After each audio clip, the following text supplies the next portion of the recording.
पहिरस dress हो सुटवे में चिकन चाकन लगली फरेस हो लगली फरेस हो लगली फरेस हो सहरी लइकिया जसना पहिरस ड्रेस हो सुटवे में चिकन चाकन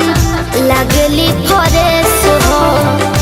लगली फरेस छलके रोल गोल के पायल उनका पहिया में हर पहिया में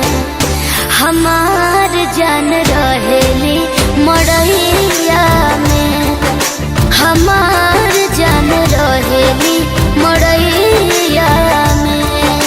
मड़ैया मड़ैया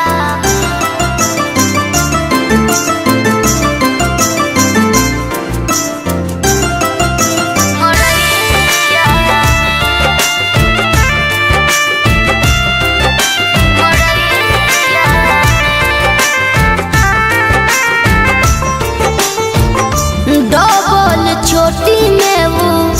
बांधेली बाल के ठेठ भोजपुरी बोलस हंसली कमाल के हंसली कमाल के हंसली कमाल के डबल चोटी में वो बांधेली बाल के ठेठ भोजपुरी बोलस हंसली कमाल के हंसली कमाल मनवा लागे बीच शिल्पी के गैया में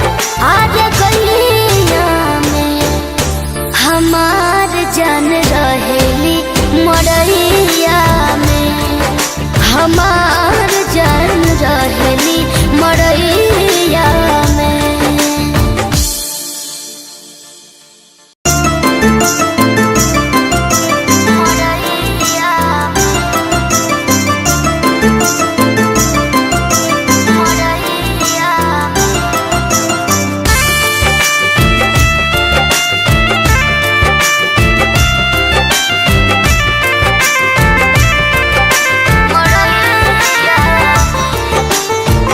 गजबे भगवान